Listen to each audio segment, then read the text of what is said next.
नमस्कार साथियों, स्वागत है आपका अपने YouTube चैनल नॉलेज अड्डा 1.0 में।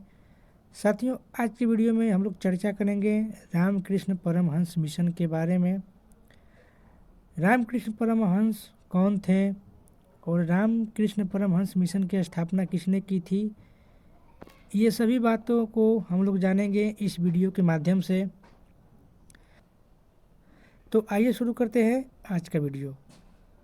रामकृष्ण परमहंस मिशन, आइए जानते हैं कौन थे ये। रामकृष्ण परमहंस मिशन की स्थापना स्वामी विवेकानंद ने अपने गुरु रामकृष्ण परमहंस की स्मृति में 1 मई 1897 में कलकत्ता के पास वारानगर, जो कि अब बेलूर के नाम से जाना जाता है, में की थी। रामकृष्ण परमहंस मिशन का मुख्य उद्देश्य क्या था, तो इसको भी देख लेते हैं।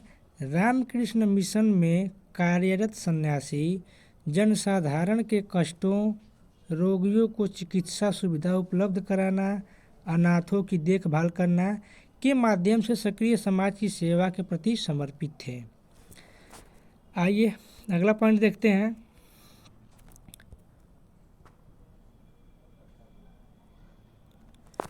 रामकृष्ण परमहंस कौन थे?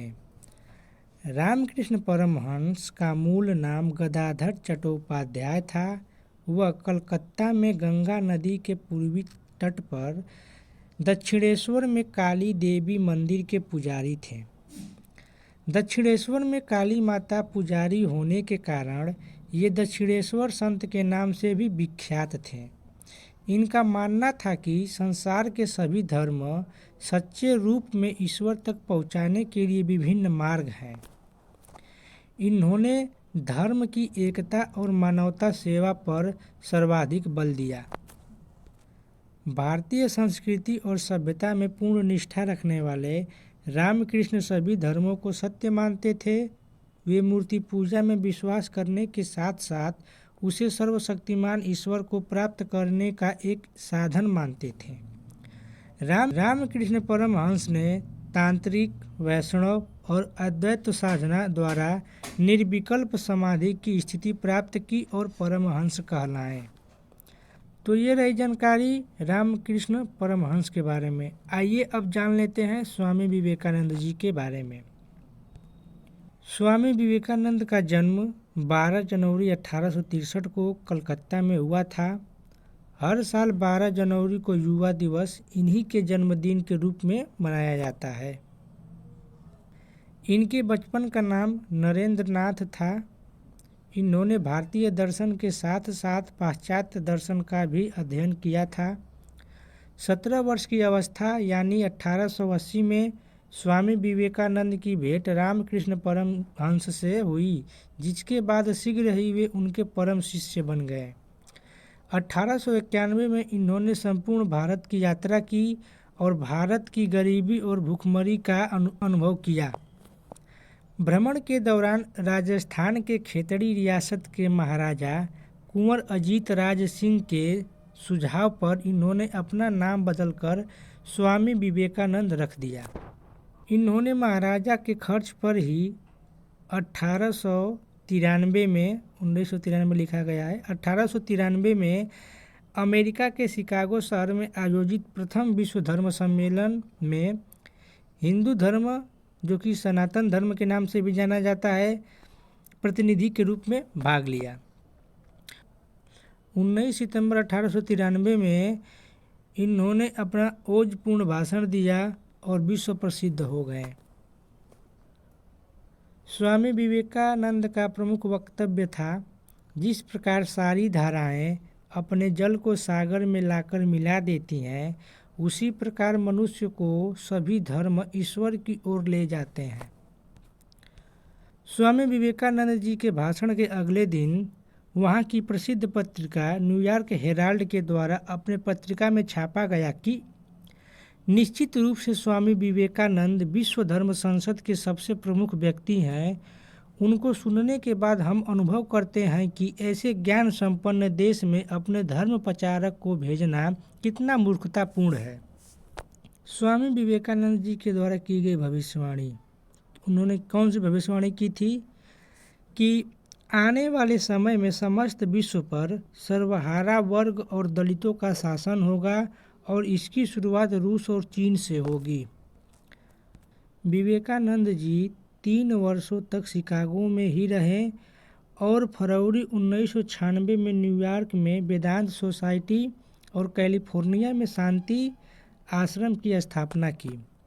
विवेकानंद ने पूरे 4 वर्षों तक अमेरिका, इंग्लैंड, फ्रांस, स्विट्जरलैंड तथा जर्मनी में यात्रा के पश्चात भारत वापस लौटे।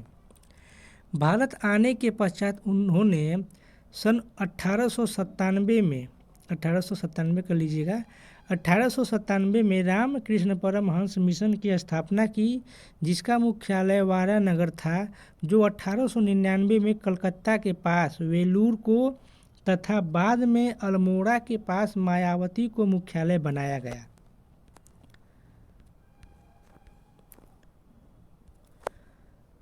उन्नीस में द्वितीय विश्व धर्म सम्मेलन पेरिस में हुआ। उसमें हिस्सा लेने के पश्चात जब वह वापस आए तो 4 जुलाई 1902 में इनकी मृत्यु हो गई। स्वामी विवेकानंद जी ने मानव सेवा को सबसे बड़ा धर्म बताया है तथा मूर्ति पूजा और बहुदेववाद का समर्थन किया है। उन्होंने नव हिंदू जागरण की स्थापना की। विवेकानंद को सुभाष चंद्र बोस ने आधुनिक राष्ट्रीय आंदोलन का आध्यात्मिक पिता कहा है। स्वामी विवेकानंद द्वारा प्रकाशित पुस्तक मैं समाजवादी हूँ के माध्यम से भारत के सवर्ण वर्ग से अपने पद व सुविधाओं का परित्याग करते हुए निम्न वर्ग के साथ मिलकर जीने का आह्वान किया। आयरिश मूल की महिला मार्गरेट नोबेल, जिसे सिस्टर निवेदिता के नाम से भी जाना जाता है, विवेकानंद की शिष्या बनी और रामकृष्ण मिशन के माध्यम से स्वामी जी के विचारों का प्रचार प्रसार किया। स्वामी विवेकानंद जी के द्वारा कुछ प्रसिद्ध किताबें लिखी गईं, जो कि राजयोग, कर्मयोग, भक्ति योग और मेरे गुरु थे। आइए अब जानते हैं कि रामकृष्ण परमहंस मिशन से संबंधित कैसे कैसे क्वेश्चन परीक्षाओं में आते हैं। पहला प्रश्न है, स्वामी विवेकानंद के गुरु कौन थे? तो स्वामी विवेकानंद के गुरु रामकृष्ण परमहंस थे। Option number B. अगला प्रश्न है, रामकृष्ण परमहंस मिशन की स्थापना किसने की थी? तो रामकृष्ण परमहंस मिशन की स्थापना स्वामी विवेकानंद ने की थी। Option number B. अगला प्रश्न है, रामकृष्ण परमहंस मिशन की स्थापना कब की गई थी? तो रामकृष्ण परमहंस मिशन की स्थापना 1 मई 1897। Option number A.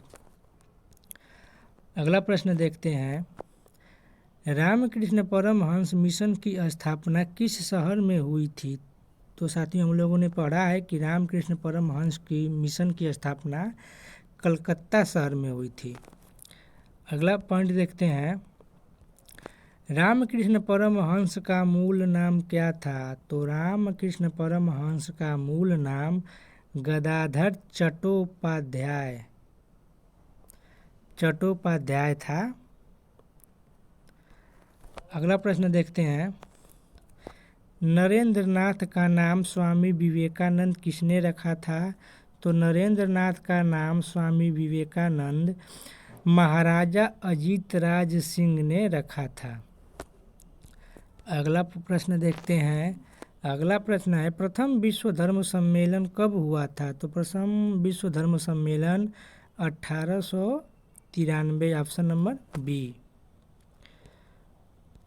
अगला प्रश्न है, विवेकानंद के बचपन का क्या नाम था? तो विवेकानंद के बचपन का नाम नरेंद्र नाथ दत्त था। अगला प्रश्न है, रामकृष्ण परमहंस मिशन का मुख्यालय कहाँ था? तो रामकृष्ण परमहंस मिशन का मुख्यालय ऑप्शन नंबर बी बेलूर में था। ऑप्शन नंबर ए बेलूर में था।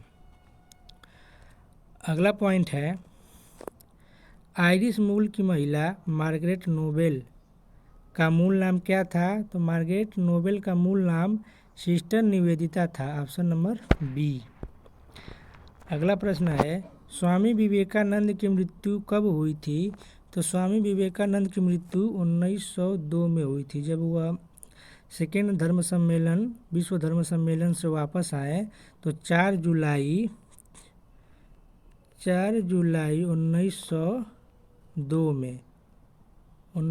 में इनकी मृत्यु हो गई थी। आइए अगला पॉइंट देखते हैं। स्वामी विवेकानंद विदेश यात्रा से कितने साल बाद भारत लौटे? तो 4 साल बाद भारत लौटे थे स्वामी विवेकानंद जी। अगला प्रश्न है, रामकृष्ण परमहंस ने किस बात पर सर्वाधिक बल दिया था? तो रामकृष्ण परमहंस ने धर्म की एकता और मानवता सेवा पर सर्वाधिक बल दिया था। तो साथियों, ये रहा आज का वीडियो अच्छा लगा हो तो वीडियो को लाइक, और इस चैनल पर नए हो तो चैनल को ज़रूर सब्सक्राइब करिएगा और बेल आइकन को भी ऑल करिएगा, ताकि जब भी इस प्रकार का कोई वीडियो इस चैनल पर अपलोड हो तो उसका नोटिफिकेशन आपको मिलता रहे। फिर मिलते हैं अगले वीडियो में अगले टॉपिक के साथ। तब तक के लिए नमस्कार, जय हिंद साथियों।